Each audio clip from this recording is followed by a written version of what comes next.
The Tuesday evening raffle at Flaxborough Assembly Rooms was, by common agreement, the highlight of the week. Not because the prizes promised much excitement, though the sponge cake offered by Mrs. Sims of the bakery was said to be worth the sixpence ticket in itself, but because it brought together the town's worthies in the agreeable knowledge that everyone else's doings could be examined at close quarters under the pretext of supporting local charities. At 7:30, the room was already brimming with the familiar assortment. Aldermen with red faces and the curious conviction that raffle tickets should be bought in bulk, shopkeepers with a proprietary concern that their contributions should not go unnoticed, and ladies, young and old, who had decided each in her own way that public benevolence was best displayed through the colour and elaboration of hats. Mrs. Bertha Hibblethwaite, who considered herself custodian of the town's moral centre, occupied a chair near the door. From there she could see both the ticket table and the arrivals. To every entrant she nodded with a dignity that suggested she was recording their names for posterity, or possibly the magistrate's bench. The vicar, a thin, fluttery man who appeared always to be mildly surprised at finding himself alive, shuffled in with his wife. "Ah, yes, splendid turnout," he murmured vaguely, gazing at the ceiling as though it had just assured him of divine approval. His wife steered him to a chair with the firmness of a farmer penning sheep. Mr. George Pert, proprietor of the stationers, made a performance of folding his ticket into exact quarters before pocketing it, as if precise paper handling might confer extra luck. He was not a man who left matters to chance, except in the matter of his moustache, which drooped melancholically regardless of pomade. The first real ripple of comment came not from the prizes or the announcements, but from the arrival of a newcomer. A woman, tall, wrapped in a dark crimson veil, entered with the deliberate step of someone conscious of being observed. Conversation faltered, cups were lowered, and Mrs. Hibblethwaite's eyebrows rose high enough to suggest she had just encountered a personal affront from heaven itself. The woman gave her name, in a low voice, as Mrs. Ballantyne. She purchased 2 tickets and took a seat at the edge of the hall, gloved hands folded, eyes invisible behind her veil. Her attire was not only unusual in Flaxborough, but theatrical, as if the town had been suddenly visited by a character from a continental melodrama. Within moments, whispers had begun their usual progress. "Widow," they say. "Recent, no relatives here." "Staying at the Crown." "Room 9. Well, that explains the veil, doesn't it?" "Explains nothing at all." Mrs. Hibblethwaite sniffed audibly, the sound travelling several feet, and announced to no one in particular. There is something indecent about grief paraded like that. The raffle proceeded in its usual fashion, with numbers misheard, prizes accepted with strained gratitude, and applause applied in a manner more dutiful than enthusiastic. When Mrs. Ballantyne's number was called for a bottle of port, she accepted it with a silent nod, causing fresh murmurs of interest. Who was she? Why had she come to Flaxborough? And why conceal her face beneath that deep red veil? It was only at the close of the evening, when the hall had emptied and the caretaker went round to stack the chairs, that something faintly odd was noticed. Ticket stub number 142, corresponding to no prize at all, was found beneath the chair where the veiled widow had been sitting. It was damp at one corner, as if crumpled in a hand that had perspired under strain. The caretaker mentioned it the following morning in the snug of the Bell and Anchor. By the end of luncheon, 3 versions of the story had travelled the high street. One had Mrs. Ballantyne fainting, another insisted she had received a telegram during the raffle, and the third suggested with relish that her late husband had not died quite so respectably as first supposed. And so, before Inspector Pubright had even been told there might be anything to concern the police, the town of Flaxborough was already embarked upon its favourite occupation, manufacturing a mystery from whatever scraps of fabric chance provided. Chapter 2 began, not in any formal sense, but in the way the town itself preferred, at breakfast tables, in shop counters' chatter, and whispered confidences exchanged over brass weighing scales. By Wednesday morning, Flaxborough's respectable core had shifted its interest from the results of the raffle to the crimson-veiled stranger who had, with neither effort nor apparent intention, eclipsed sponge cakes, bottles of sherry, and tins of biscuits in their collective imagination. At Mrs. Peart's hairdressing establishment, a client whose perm had reached the stage of vapour and patience declared, "It isn't natural, wearing scarlet for mourning. Black, or at least grey, one could excuse, but crimson, it's practically foreign." To which Mrs. Peart, never slow to improve upon a customer's remark, added, with a tap of her comb, "My Bert says she took room 9 at the Crown, and the landlord had to carry her trunk upstairs himself. Said it were heavy as a coffin.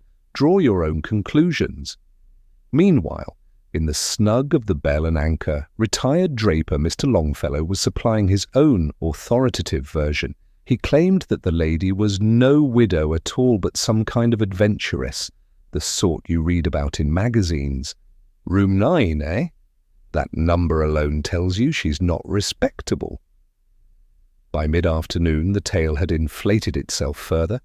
Mrs. Hibblethwaite, who had taken it upon herself to supervise the accuracy of all reports, solemnly informed the grocer's assistant that she had it on good authority the woman's late husband had died under peculiar circumstances. She declined, however, to be drawn on what precisely those circumstances were, preferring to let vagueness serve its purpose. At the police station, Sergeant Love began to feel the first ripple of this civic restlessness. Two townsfolk, arriving separately but within the same hour, felt it their duty to mention the stranger to him in tones of anxious civic concern. Love listened with the weary patience of a man accustomed to Flaxborough's appetite for intrigue, jotting down "widow" in room 9, "keep eye out," before filing the note beneath an advertisement for a second-hand bicycle.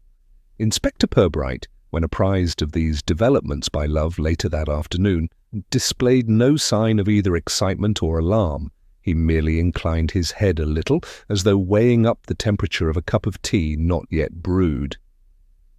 "She may be quite what she claims," he said mildly. "People are sometimes exactly what they appear to be, even here. Still, perhaps I should stroll by the Crown presently. One never knows what interest a red veil may conceal." This calm pronouncement did nothing to reduce Love's private suspicion that his superior officer enjoyed these episodes more than he admitted. At the Crown Hotel itself, the landlady, Mrs. Palfrey, was already busy rehearsing her account of the new lodger for those customers she judged most deserving of inside information. "She's a proper lady, I'll say that. No commoner could wear gloves like those, and quiet as a mouse.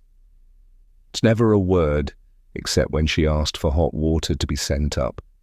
Room 9, it's the corner room, fine view of the churchyard."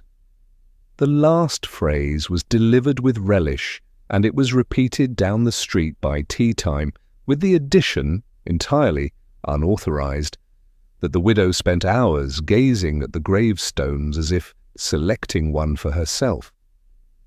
By nightfall, the town had made up its collective mind on 2 points. First, that Mrs. Ballantyne was unquestionably in mourning, though for whom or what remained a matter of creative choice. Second, that her presence in room 9 of the Crown was certain to lead to some disruption of the town's peace, if only by providing so many people with material for conversation. Inspector Pubright, sitting quietly at his desk with a stack of reports on poultry thefts and unlicensed bicycles, permitted himself the faintest of smiles. He knew enough of Flaxborough to recognize when gossip was moving in advance of fact, and he also knew that it was precisely in the gaps between such chatter that something resembling the truth might be waiting to be found. Inspector Pubright did not hurry. He seldom did. Experience had taught him that the quickest way to obtain information in Flaxborough was to give the town plenty of time to provide it. The citizens, after all, enjoyed nothing so much as a little drama, particularly if their own commentary could improve upon it. On Thursday morning, therefore, he strolled across the square beneath the War Memorial, nodded to Mr. Pert at his stationer's counter, and presented himself at the Crown Hotel. Mrs. Palfrey, the landlady, had clearly been expecting him. She had already polished the bell on the counter, set her hair into an arrangement she considered authoritative, and was busy rehearsing her lines. "Good morning, Inspector," she said, as if she had been summoned to give evidence before Parliament. "I dare say you've heard we have a new lady staying." Pubright inclined his head. "So I understand. Mrs. Ballantyne, I believe?" "That's right. Arrived Tuesday afternoon. Said she'd come from Peterborough. Trunk was as heavy as lead. My husband near put his back out carrying it." "Indeed," said Pubright, with polite sympathy. "And the lady herself? You find her agreeable?" "Well—" Mrs. Palfrey lowered her voice, though the only other person in the lounge was a travelling salesman, asleep in an armchair. "Agreeable, yes, but distant.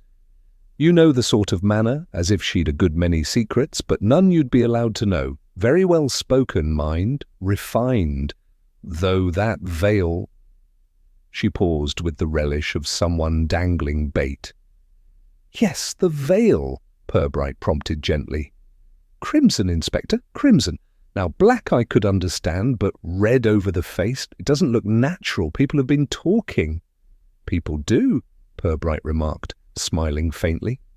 Mrs. Palfrey leaned closer.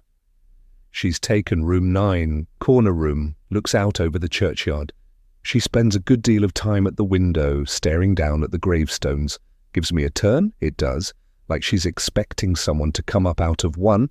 Pubright did not allow himself more than a courteous nod. "Has she spoken of her circumstances?" "Only that she was widowed 3 months ago. Said her husband had been in business, but she didn't say what line, and she's paid in advance for the week." "That is always reassuring, I imagine," said Pubright dryly. "Quite so, Inspector, and if I may add—" Mrs. Palfrey's voice dropped further still. "I heard her crying last night, just after 11. Soft, like, but steady. I was on the landing and I could hear it through the door." Pubright thanked her with his usual courtesy and asked if he might speak to Mrs. Ballantyne at some convenient time. Mrs. Palfrey promised to see what she could arrange, though it was evident she felt herself to be taking part in a scene from a detective novel and meant to enjoy every line of it. From the Crown, Pubright walked to the Bell and Anchor, where Sergeant Love had stationed himself in the snug in the hope of filtering useful intelligence from the usual froth of beer and speculation. Love greeted his superior with an expression of long-suffering duty. "Sir, I've heard 6 different stories already. One has her a rich widow from Leeds. Another says she was mixed up in some business in London. Somebody even claims she's an Italian countess." "That's quite a range," Pubright observed. "Anything consistent?" "Only that everyone agrees the veil means she's hiding something, though what exactly they can't decide." "Then they are at least consistent in principle," Pubright said, and settled himself at the table. Mr. Longfellow, the retired draper, soon provided an opportunity for illustration. He ambled across with his pint and launched into a monologue without invitation. "Mark my words, Inspector, that woman is not what she seems. Adventurous, that's what I say. These veils and such, they're meant to impress simple folk, make us think she's mysterious. Room 9, eh? I wouldn't be surprised if the number has some occult significance." Pubright allowed the torrent to flow, interrupting only with the occasional "indeed," or "is that so?" It was remarkable how much confidence people placed in the inspector's apparent willingness to believe them. After a time, he returned to the police station, where Love produced the slip of paper bearing the name Mrs. Ballantyne and the address she had given upon registering. A street in Peterborough. "I'll send a query through the usual channels," Love said. "If she's known there, we'll soon find out." Pubright assented, though he seemed in no great hurry for the reply.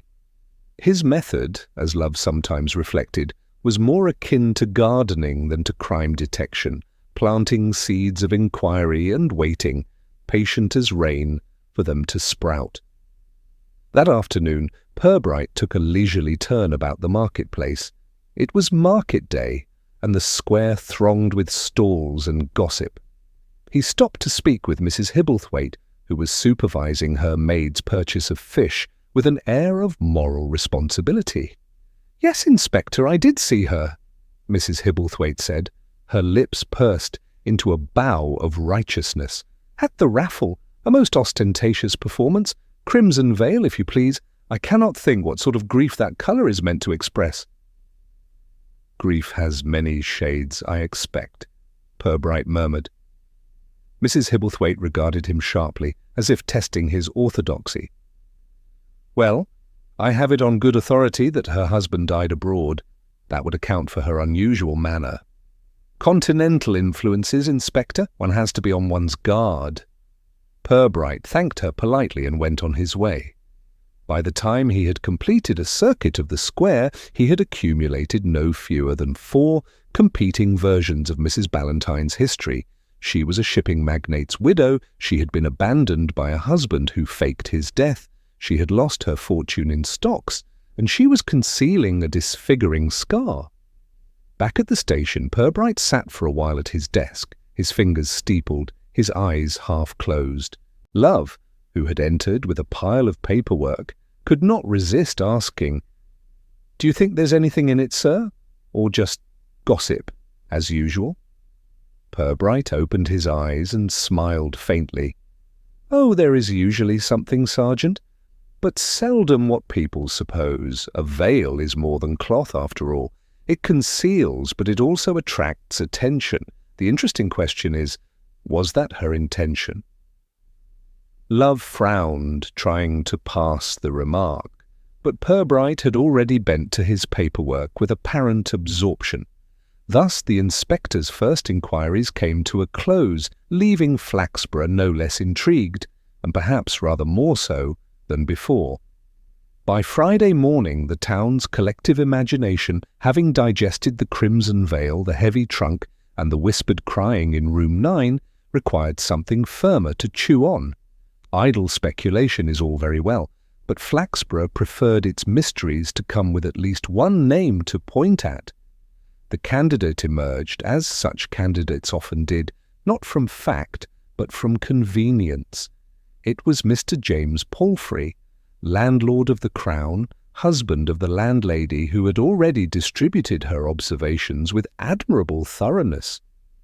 "Mark my words," Mr. Longfellow declared to anyone at the Bell and Anchor, willing to tolerate his company, "a woman doesn't take up lodging in a place like that without some connection to the landlord, and if her trunk was as heavy as people say, well, what's in it, eh? He'd know." By the end of luncheon, this reasoning had metamorphosed into certainty. Mr. Palfrey was said to have known the widow years ago. He had arranged her stay in room 9 for motives best left unspoken.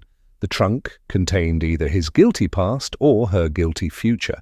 Sergeant Love, ever susceptible to neatness in an inquiry, came to Pubright with this consensus in the afternoon. "It's got some weight to it, sir. If she is hiding something, Palfrey may be in on it.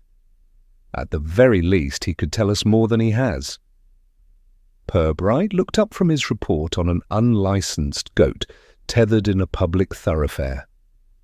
His expression betrayed nothing more than mild curiosity.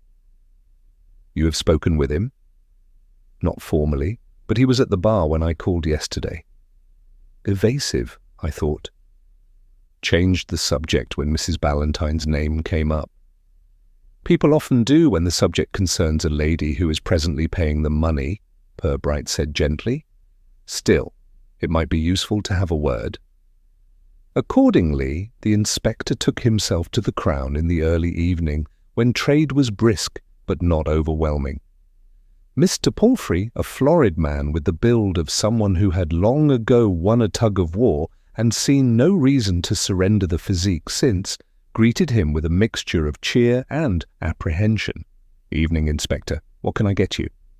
"Just a small ale, if you please, and a word, when convenient." They retreated to the corner table, where Purbright's unhurried manner soon allowed the landlord to talk more freely than he perhaps intended. "Yes, she's here. Quiet lady, doesn't give us any bother, paid in advance too, which is more than I can say for some. As for her trunk, well, heavy it was, but I've had heavier. We once had a commercial traveller bring a sample case of flat irons. Nearly crippled me." Purbright sipped his ale, eyes mild. "Some people have suggested you might have known Mrs. Ballantyne before she arrived." Palfrey gave a snort. "First I'd heard of her was when she stepped off the coach. Truth is, I'd be glad to know more. Landlord's always better for a bit of background on his guests. Helps you judge if they're the type to run off without paying." Purbright let silence hang a moment, then asked, "And what do you make of her veil?" "Veil? Odd, yes, but women do odd things when they've lost their husbands. I've seen widows who wore black lace to bed, and one who kept her husband's slippers by the fire for 3 years. Crimson's no odder than that." It was not perhaps the ringing defence of innocence that would satisfy Sergeant Love, but to Purbright it carried the ring of ordinary truth.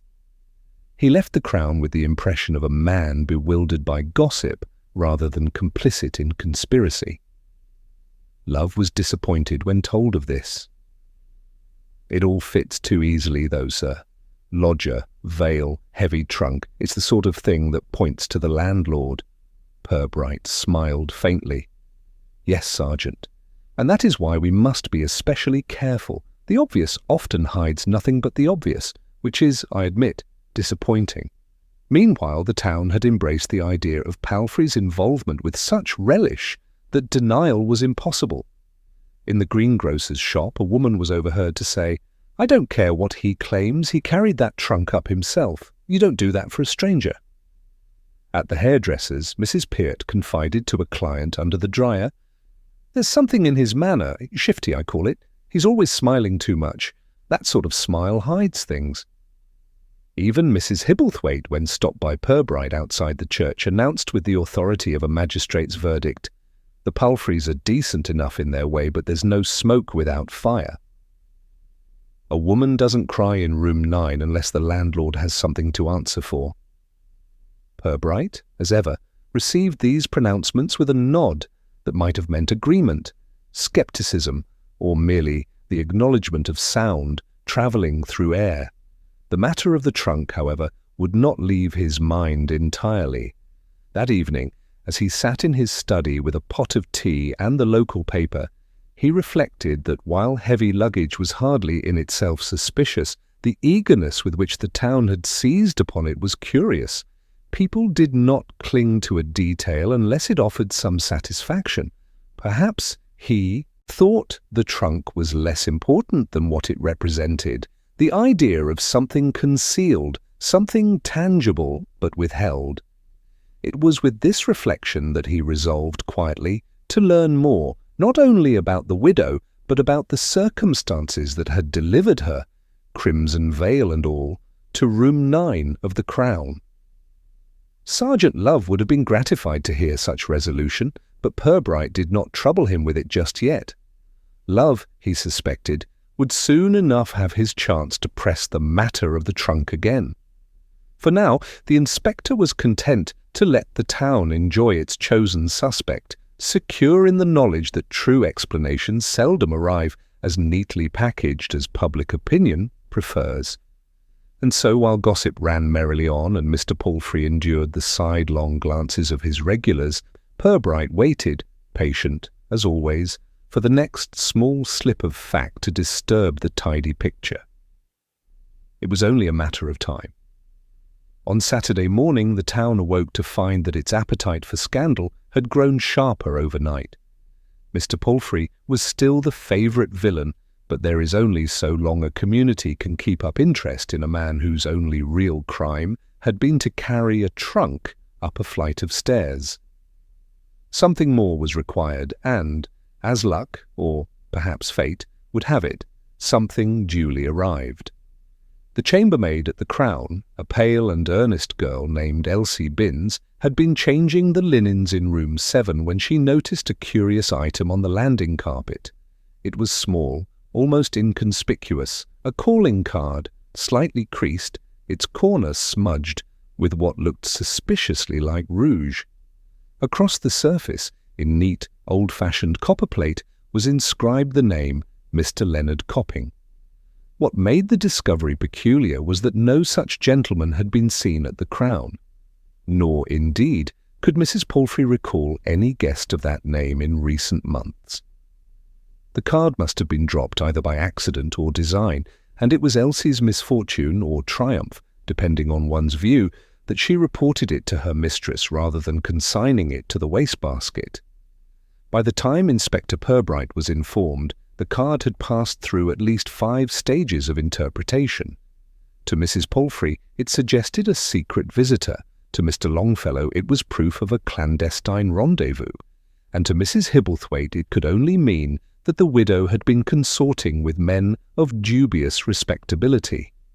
Pubright listened patiently as the landlady presented the card, wrapped carefully in a handkerchief as though it were an unexploded shell. He examined it with mild interest, tracing the elegant loops of the handwriting with his finger.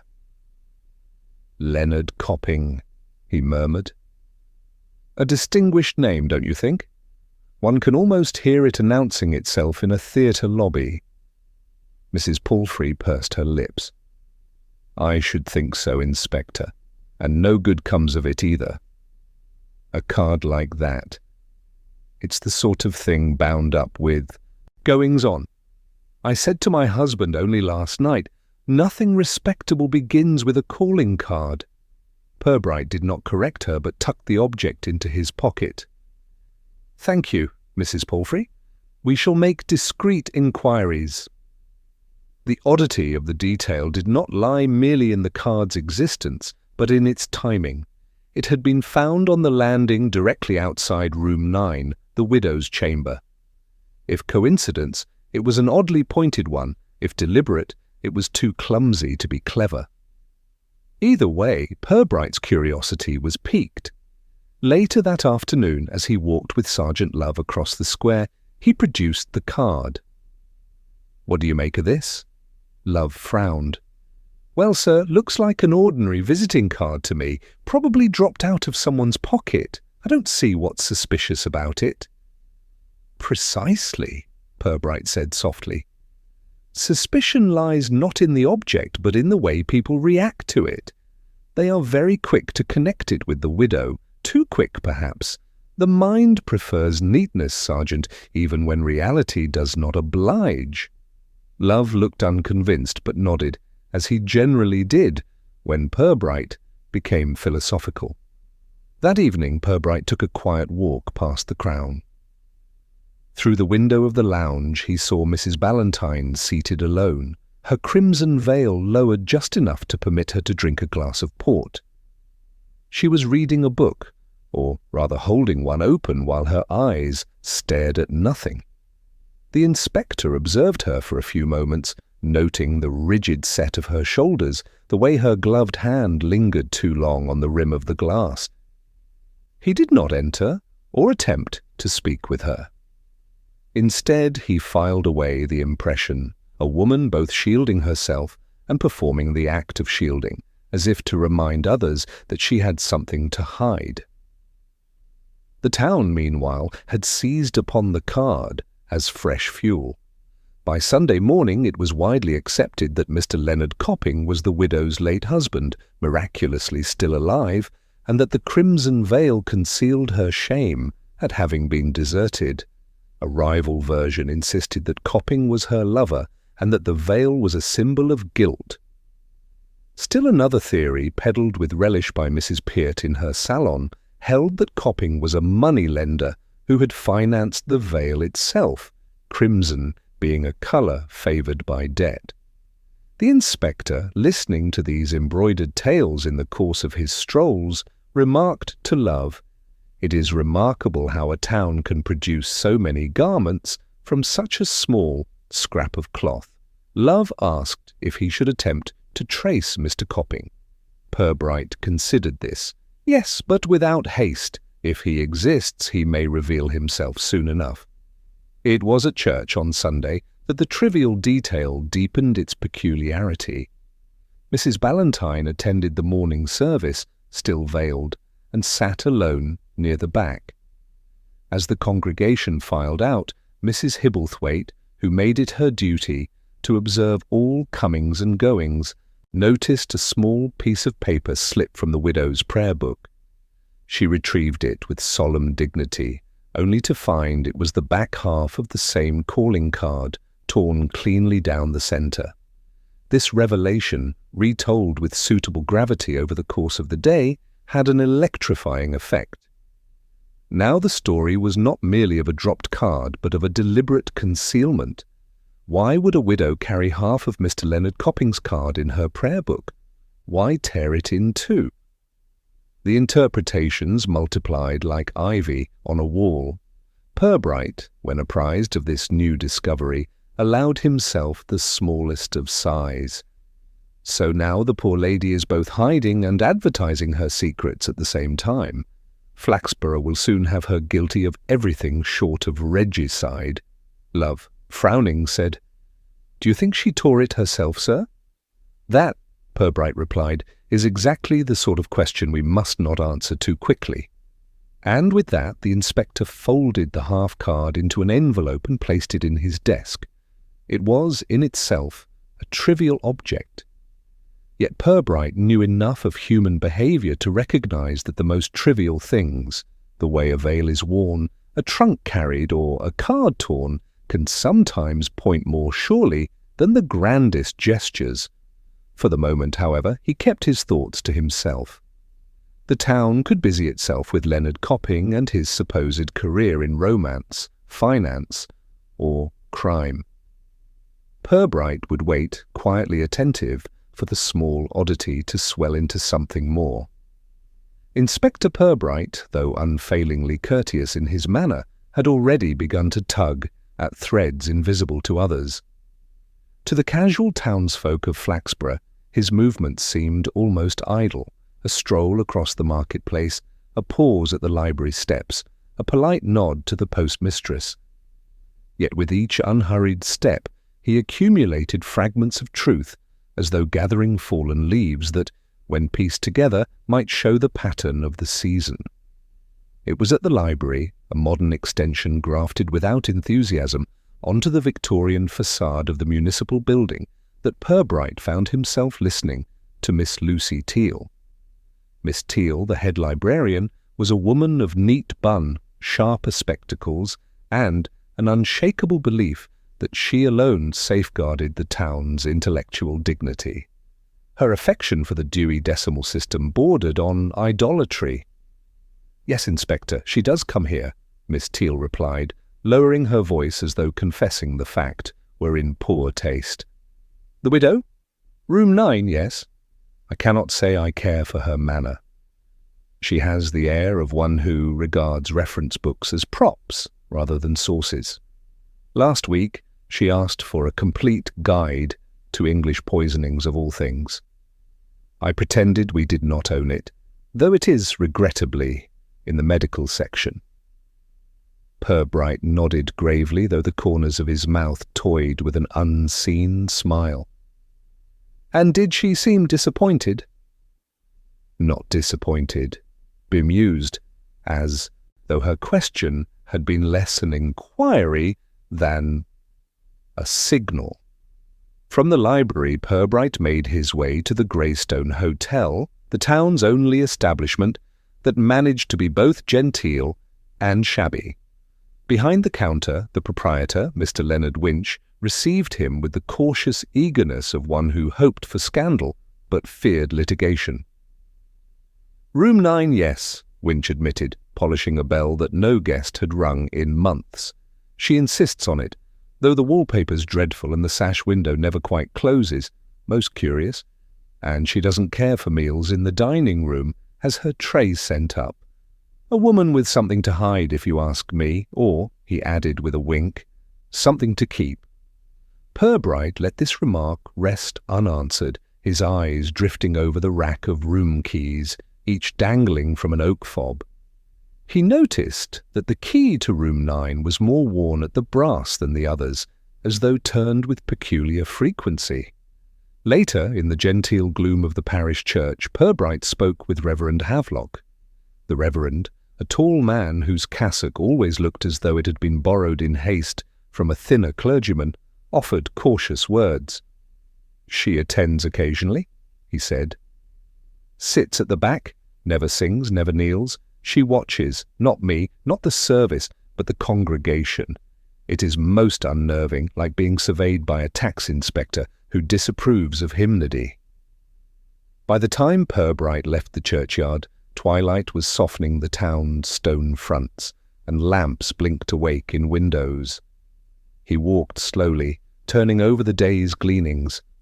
A widow who sought poisons, who insisted on an unpopular room, who ate alone, who watched rather than worshipped. Each fragment remained harmless in isolation, but together they suggested a puzzle in which the pieces were not quite where they ought to be. It was as Pubright passed the tobacconist's that he heard two voices carrying from within, Mrs. Shuttlewick and the ever-voluble Mrs. Crottle. "Mark me, Mabel," Mrs. Shuttlewick declared, "no woman insists on room 9 unless she's guarding a memory, or a lover." Mrs. Crottle sniffed. "Or a body." Pubright, entering to buy a packet of matches he did not need, greeted them mildly. Both fell instantly into smiles as wide as fences, as though eager to demonstrate their innocence of any interest in the police. Yet their words lingered, folded neatly, into the inspector's quiet mind. For while Flaxborough excelled at embroidery of gossip, occasionally, just occasionally, its stitches contained a true thread. It was generally accepted in Flaxborough that scandal, like mildew, arrived in patches rather than floods. One patch might be tidied over, two, however, made a pattern. And so it was that the town's sense of order began to itch again, scarcely a week after the first whisperings about the peculiar widow of room 9. On a drizzly Wednesday afternoon, Mr. Edgar Sims, the undertaker, was seen hurrying, though undertakers in Flaxborough rarely hurried, towards the police station. His hat, normally an emblem of funereal calm, was tilted at a rakish angle. Mrs. Shuttlewick, who witnessed his approach while rearranging geranium pots, later declared to Mrs. Crottle that death itself must have been in pursuit of him. In Purbright's office, Sims sat uneasily, clasping and unclasping his black gloves like a man who feared they might otherwise take flight. "It was the cemetery, Inspector," he said. "This morning. My lads were opening a new grave in the south corner, and, well, it wasn't empty." Pubright, whose expression never strayed far from polite curiosity, raised his brows a fraction. "Not empty?" "A coffin, sir, a very old one, but broken, and inside not bones, but—" Sims's voice faltered.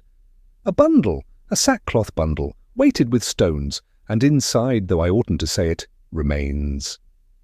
Not ancient. Fresh." The undertaker mopped his brow with a handkerchief better suited to drapery. "Fresh?" repeated Pubright gently.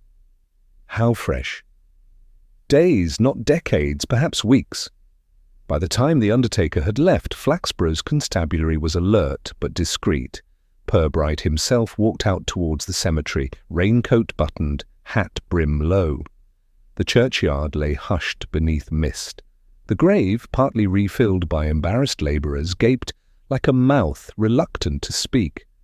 Pubright examined the sack. It was indeed weighed with stones, crudely tied, and stained in a manner that spoke more eloquently than Sims's trembling. Inside, the remains were sufficient to alarm, but insufficient to identify. A hand, pale and delicate, protruded from the cloth, the nails neatly kept. The inspector's mind, methodical yet never hurried, began to measure distances. The Greystone Hotel was but half a mile away. Its solitary widow had asked after poisons, and now a weighted sack lay hidden in ground meant for peaceful rest. By evening, the town knew. Flaxborough prided itself on discretion, but prided itself more on efficiency of rumour. The tobacconist's shop bustled with theories. At the post office, customers lingered until closing, hoping for hints from Miss Parchment, who always appeared to know more than she did. At the King's Arms, pint glasses paused halfway to lips as talk of murder, never whispered so freely, frothily spread. Pubright, meanwhile, called upon Dr. Havelock, the pathologist, whose manner resembled that of a man constantly surprised by the obstinacy of the human body. "A woman," said Havelock, peering over the rim of his spectacles. "Young? Perhaps 25. No signs of natural decay because—" He hesitated. Because her end was not natural, nor, I think, swift.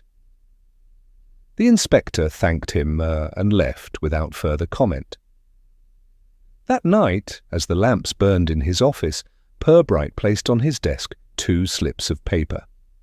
One bore the widow's request for a book on poisons, the other his own note, female remains, concealed, age and sex inconsistent with widow.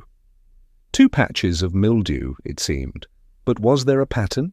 Or had Flaxborough merely acquired 2 separate scandals laid inconveniently close to one another? Pubright, patient as ever, leaned back in his chair. The widow of room 9 might still be a shadow. Yet in the damp soil of the cemetery a second shadow had risen, and shadows, he knew, had a way of meeting. Market towns have their own rhythm of curiosity. A small mystery may be tolerated, discussed, and eventually forgotten, provided it remains small. But when one mystery begins to echo another, the town's appetite for scandal becomes insatiable. In Flaxborough, this appetite was sharpening its teeth. The Greystone Hotel continued to host its unlikely guest, the widow of room 9. Mrs. Vere, as she now chose to sign the hotel register, though some suspected the name was borrowed from a railway timetable, maintained her aloofness. She appeared briefly for meals, rarely spoke, and wrote a great many letters, though never posted them.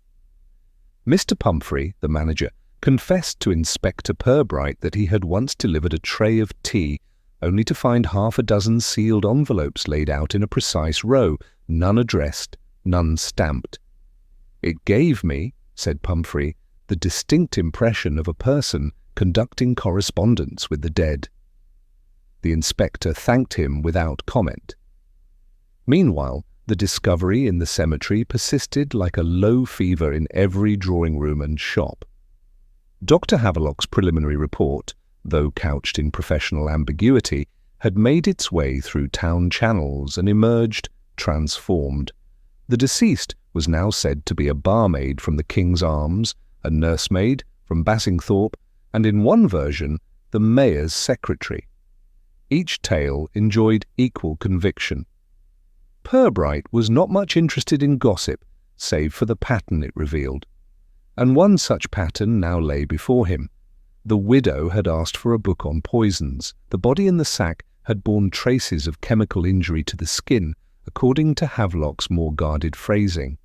The link was tenuous, but too suggestive to dismiss. On Friday morning, Pubright strolled down Market Hill, where the rain had given way to a pale mist. Outside the lending library, he found Miss Lucilla Teatime, Flaxborough's indefatigable borrower of romances and thrillers, engaged in earnest conversation with the librarian. Miss Teatime, catching sight of the inspector, tilted her hat and smiled.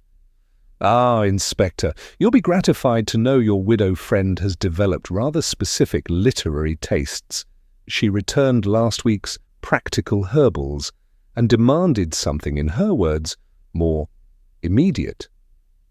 The poor librarian blanched and gave her Poisons and Their Applications in Domestic Life, a dreadful little manual from the last century. "I only glimpsed it, mind you, but it does not inspire confidence in one's soup." Pubright, with characteristic mildness, replied, "And did Mrs. Vere seem absorbed?" "Positively rapturous. One seldom sees a woman so uplifted by toxins." The inspector noted this without change of expression. That afternoon, Constable Love reported another oddity. "Sir, the hotel's waste bin turned up scraps of cloth, sacking, I'd say, similar to what the poor remains were wrapped in, but they'd been burned at the edges as though someone tried to get rid of them." "Collected by the dustman?" "No, sir, by a boy rummaging for bottles." Pubright sent the scraps quietly to Dr. Havelock, who confirmed they were consistent with the material from the cemetery. Not proof, but proximity. By Saturday evening, the inspector's patience had formed into a calm, deliberate plan. He would not confront Mrs. Vere, not yet. Instead, he paid another visit to the Greystone, ostensibly to inquire about lodgings for an imaginary cousin. Over a tepid pot of tea in the lounge, he observed her from a discreet distance. She wrote again, that same neat row of letters, and when interrupted by the waiter, covered them with her hand. But it was not her hand that interested him. It was the faint trace of a mark upon her wrist, a bruise, thin and deliberate, the kind made by a cord or strap. The inspector left quietly. In his mind, the mildew patches were indeed spreading into a single stain. The widow, the letters, the poisons, the sacking, all lay too near the open grave to be dismissed as coincidence.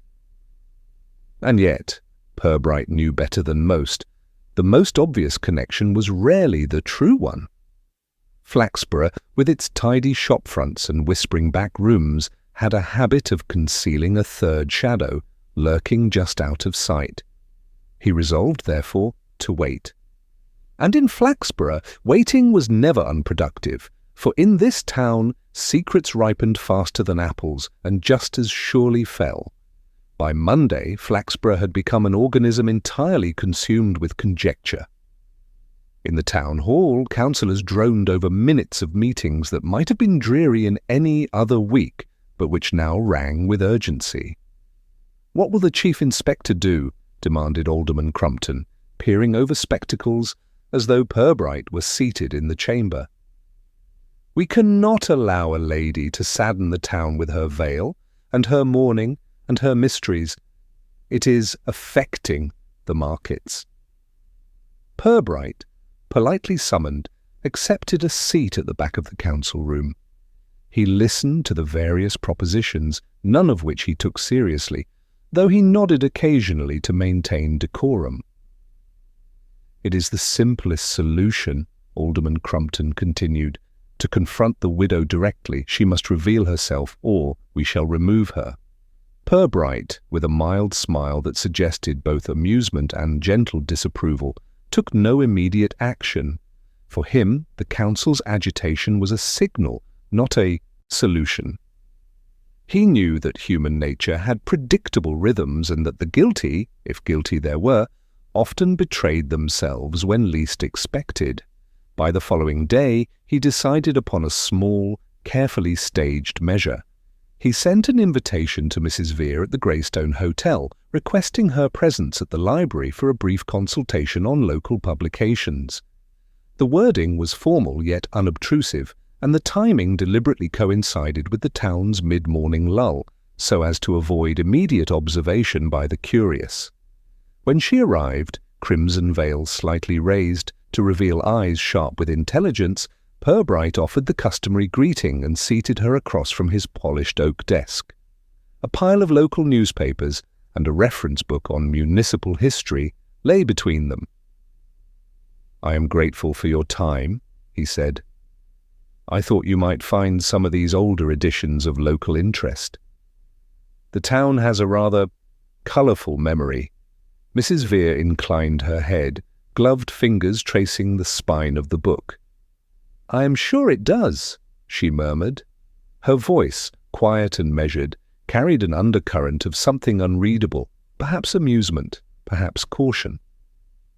Pubright watched her carefully. He had no need to rush. "You enjoy solitude," he remarked. "And yet you attend the library regularly." She looked up, almost startled. "I find reading preferable to conversation, but one can hardly avoid noticing the cemetery." "Ah," said Pubright. "The cemetery." He allowed his words to linger in the air like smoke curling from a candle. A place of repose, and yet it seems to demand attention from certain individuals. Wouldn't you agree? Her gloved hands paused over the book. Some places do have a peculiar effect on people. I do not know why. Pubright, continuing with the gentlest precision, leaned slightly forward. I imagine it is most disconcerting to find unexpected remains in one's path. Mrs. Vere's eyes flickered briefly. The veil did not hide it. She said nothing, but her fingers tightened imperceptibly around the book. Pubright smiled faintly. He had observed more in that half-second than most would have noticed in an hour. No words were required. The small, involuntary gesture spoke volumes. "And yet," he added, allowing a pause for effect, "we all understand accidents. Mistakes, misplaced parcels, as it were, and one must always allow for coincidences." "Yes," she murmured. Her tone was neutral, almost approving. She was aware, clearly, that the inspector's questions were not seeking confession, but observation. Pubright offered another, subtler test. "Perhaps you could clarify something? The calling card, for example, its presence on the landing was, I am sure, unintentional?" She raised her veil slightly, a faint smile flickering. "I am sure you understand, Inspector, that one may carry reminders of others without intending intrusion." Of course.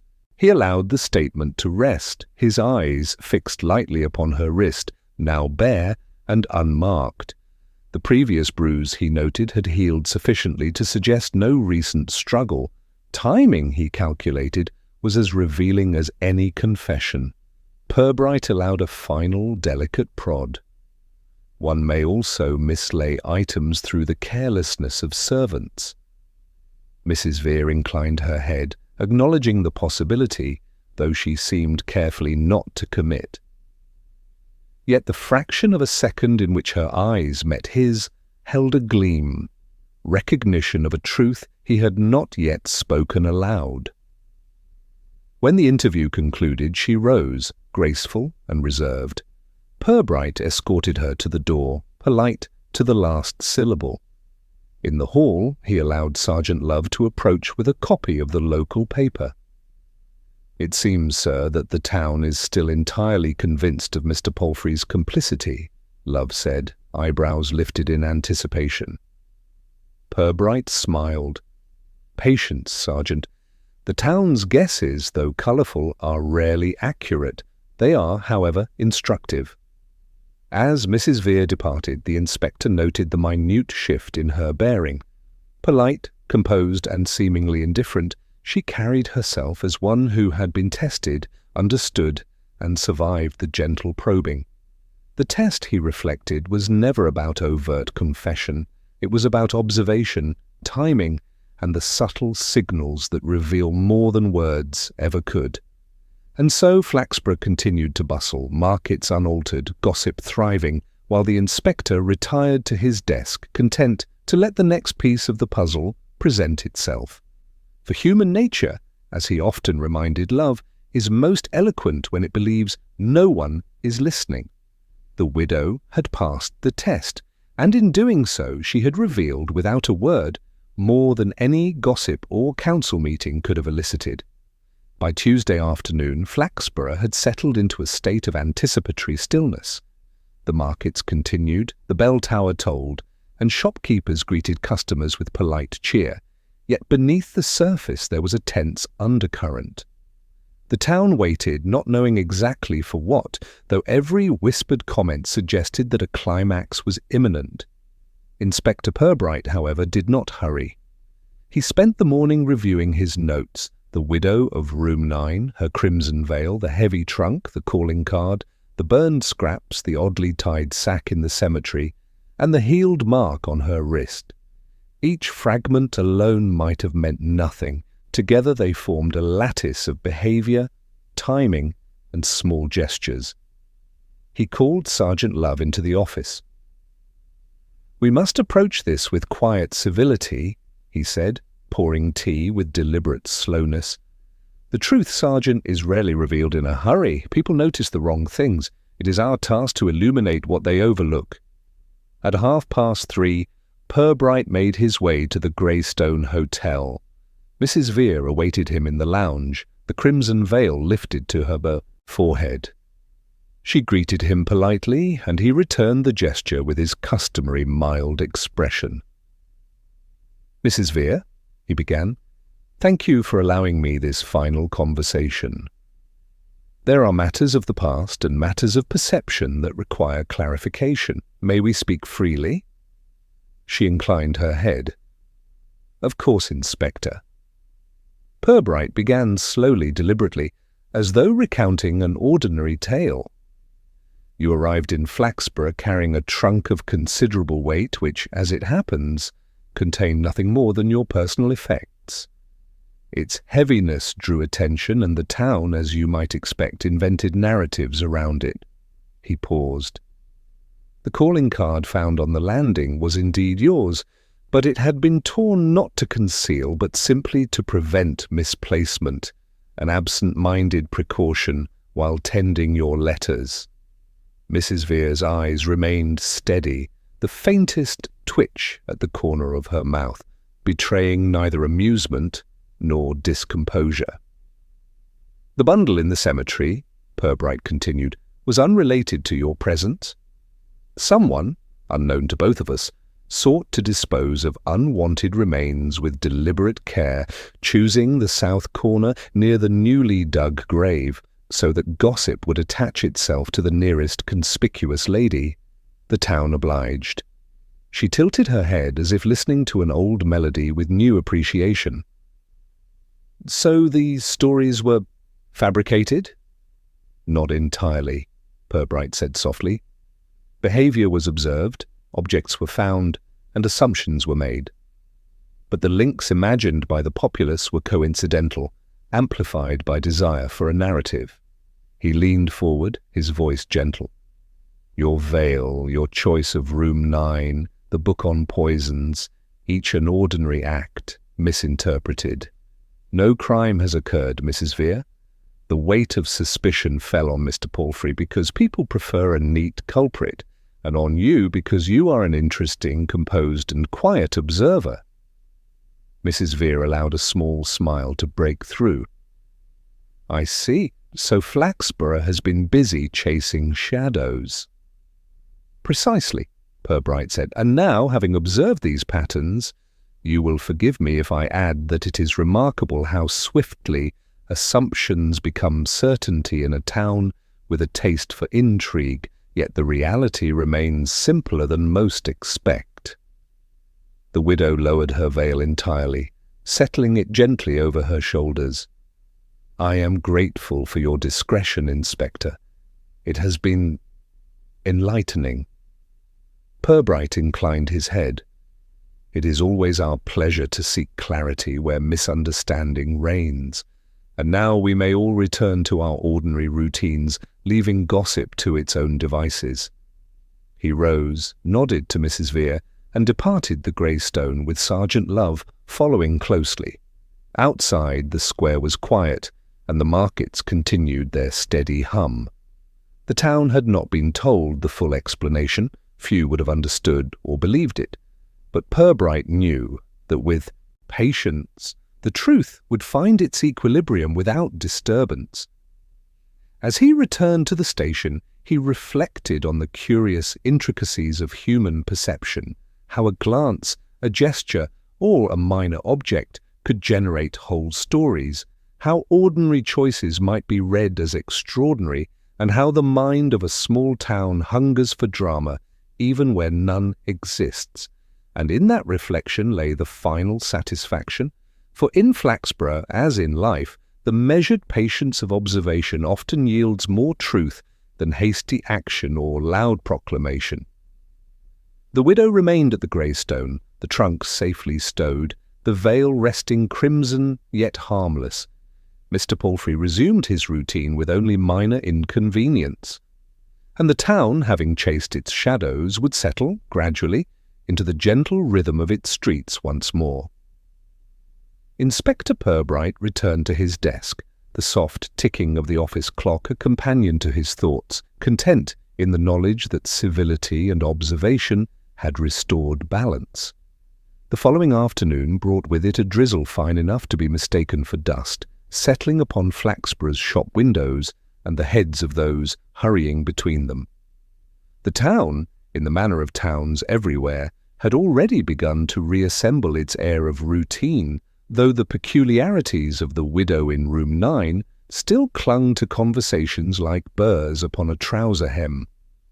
At the greengrocer's, customers paused between carrots and cabbages to rehearse the story of Beatrice and her crimson veil, each teller careful to suggest that he or she had been closer to the heart of the matter than anyone else.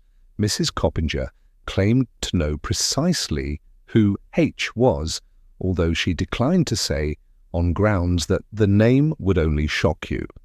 Mr. Craik, meanwhile, had taken to repeating the view that the hymn book was a cipher, a code, you know, from the continent, and that Inspector Pubright would do well to consult military intelligence. Pubright himself, however, was not consulting intelligence of any sort beyond his own quiet faculties. He had arranged the hymn book and veil upon his desk, not like exhibits in a trial, but like items found in a family attic. As the drizzle pattered faintly against the windows of the police station, he turned the book open once more to the inscription, letting his finger rest on the neatly looped H. There was no sense of urgency in him. Cases in Flaxborough seldom benefited from haste. They required instead a kind of patience, a willingness to let townsfolk talk themselves into more truth than they had intended. By evening the veil had been claimed, though not by its owner. The station buffet's Mrs. Digby arrived, stiff-backed and indignant, declaring that the article wasn't fit to be left in a police office where men might gawp at it.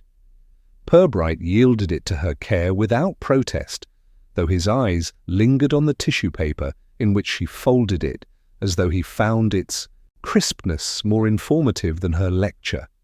And so the matter settled, or at least appeared to. The veil and its mystery had provided a week's nourishment for gossip, and by the following Monday had already begun to yield precedence to newer trifles. A councillor's unfortunate misstatement at committee, a butcher's assistant eloping with a girl from the library, and a small dog found wearing what seemed to be a child's knitted balaclava. Flaxborough's rhythm reasserted itself, as it always did, with a comforting stubbornness. Inspector Pubright, for his part, returned to the sort of paperwork which could neither scandalize nor bewilder anyone: tidy forms, requisitions, and the endless columns of figures that proved more numbing to the imagination than any crime. Now and again he would glance at the note in his drawer, a careful copy of the inscription in the hymn book, traced in his own hand. He did not suppose he should ever need it, but something in him felt that it was worth keeping, as one might keep a pressed flower, unremarkable in itself, yet faintly redolent of a story left unfinished. Outside, the drizzle slackened, leaving the pavements washed clean. Flaxborough carried on, the veil was forgotten, and Pubright, content in his quiet way, wrote his reports in longhand, his pen scratching steadily into the evening